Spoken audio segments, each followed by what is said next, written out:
Xoş gördük. Bu günlərin biz sizinlə SWOT analizi haqqında sadə və anlaşılan məlumat əldə edəcəyik. SWOT analizi nədir? SWOT analizi həm müəllimin öz fəaliyyətini dəyərləndirməsi, həm də şagirdlərin özünü qiymətləndirilməsi, yəni refleksiya üçün istifadə olunan ən effektiv analitik alətdir. SWOT analizi 4 ingilis sözünün baş hərfindən ibarətdir. Gəlin onları daxili və xarici faktorlara bölərək araşdıraq. Daxili faktorlar sizə bağlı olanlardır. Bu hissədə şagird və ya müəllim mənim içimdə nə baş verir sualına cavab axtarır. S. Güclü tərəflər.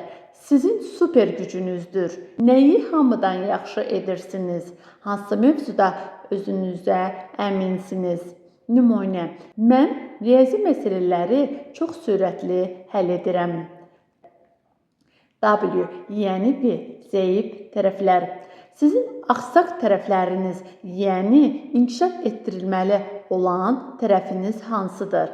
Harada çətinlik çəkirsiniz? Nümunə. Mən qaydaları bilirəm, amma test işləyəndə diqqətsizlik edirəm. Xarici faktorlar ətraf mühitdən gələnlərdir.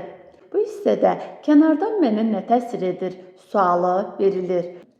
O, müsbət imkanlar. Qarşınızda açılan qapılardır. Kənar köməklər nələrdir? Nümunə. Məktəbimizdə pulsuz hazırlıq kursu açılıb. Orada zəif tərəflərimi düzəldə bilərəm. Bu yaxşı haldır. D. Təhlükələrdir. Sizdən asılı olmayan maneələrdir. Nə sizə mane ola bilər? Nümunə. İmtahan vaxtı azdır və ya evdə dərslərimə mane olan səs-küy var. MİQ və sertifikasiya imtahanı üçün qızıl qaydalar. İmtahanda SWOT analizi ilə bağlı situasiya suallarını tapmaq üçün bu açar məqamlara diqqət edək. Daxili və xarici amillər. Əgər söhbət insanın xarakterindən, biliyindən gedirsə, bu ya S və yaxud da ki W, yəni B-dir. Əgər söhbət kursdan, zamandan, mühitdən gedirsə, bu ya O, ya da T-dir. Müsbət və mənfi. S və O, uğura aparan müsbət hallardır. W, yəni B və T isə aradan qaldırılmalı olan mənfi hallar götürülür. Refleksiya üçün. Unutmayaq ki, SWOT analizi həm də bir refleksiya texnikasıdır. Şagird özünün harada olduğunu SWOT analizi ilə görə bilər. İndi isə özünü qiymətləndirmək üçün SWOT analizinin yeni bir nümunəyə baxaq. S. Texnologiyadan dərslərdə əla istifadə edirəm.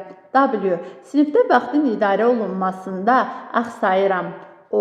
Məktəbdə yeni ağıllı lövhələr quraşdırılıb. Bu mənim üçün bir fürsətdir. T. Şagirdlərin sayı çoxdur. Bu da fərdi yanaşmanı çətinləşdirir. Beləliklə, əziz müəllimlər, SWOT analizi haqqında sizlərə məlumat verməyə çalışdıq. Uğurlar hər birinizə.